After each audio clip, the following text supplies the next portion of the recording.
What is their income? What are their assets? What are their abilities or disabilities? So what kinds of functions do they have?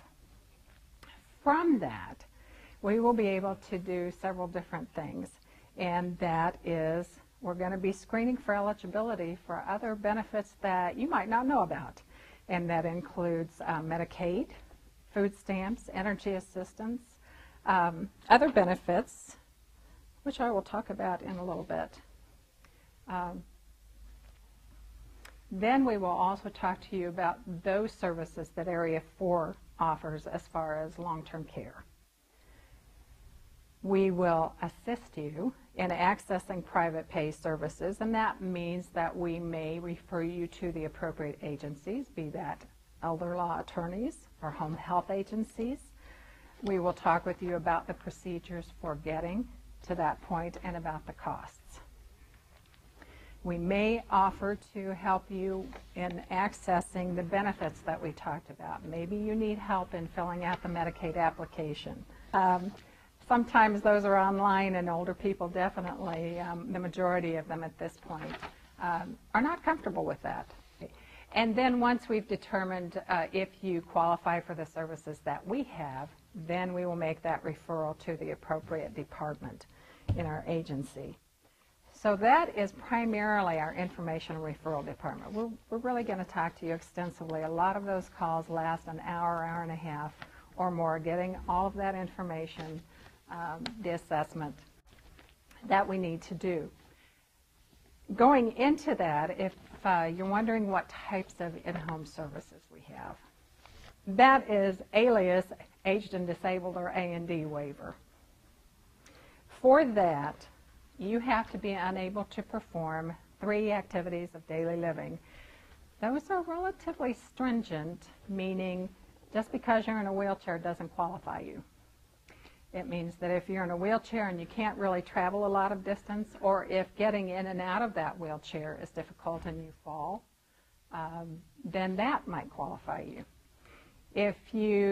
If somebody has to set up your medications, that does not qualify you. What would qualify you as far as medications is if I have to stand there and hand them to you and watch you take them.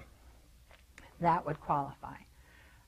A lot of times that's either to a physical disability or to dementia.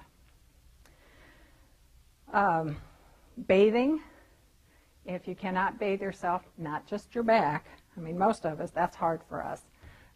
But because of a physical disability or dementia, once again, you don't remember how to bathe yourself, that would qualify you. So those are the types of stringent qualifications that you would have to meet, 3 of those, or 1 skilled need like a tracheotomy or those kinds of things.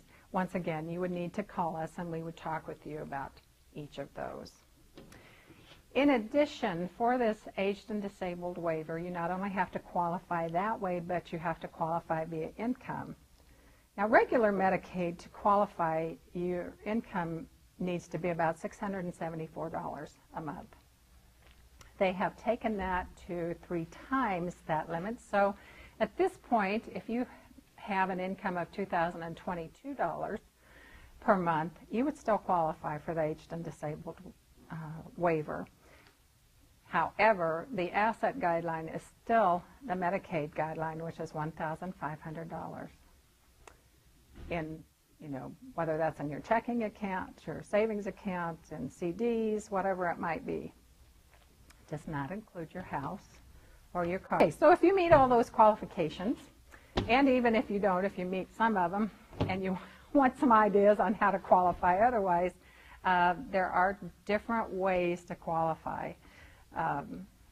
But that's pretty much it in a nutshell. When the actual assessment of the person is done, we do send an options counselor out to the home to do that assessment.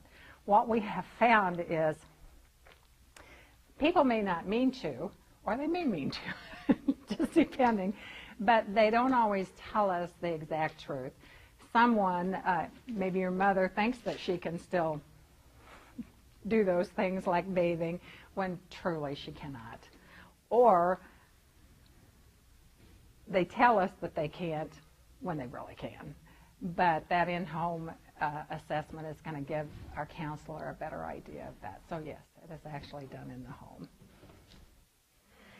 In addition, generally there has to be a doctor involved who has to give an okay that it is safe and feasible for them to remain in the home as opposed to going into a nursing home. In addition, the care that is provided, it is never 24/7. Might be 8 hours, but it has to cost less than what it would cost in a nursing home. So if it adds up and it's more than what a nursing home would cost, then we cannot provide that care for you. One of the other funding sources that we have is the Choice program, if you have heard about that. That is generally state funds, line item. It's a little bit different. In this, you qualify with only 2 of those activities of daily living. Same qualifications.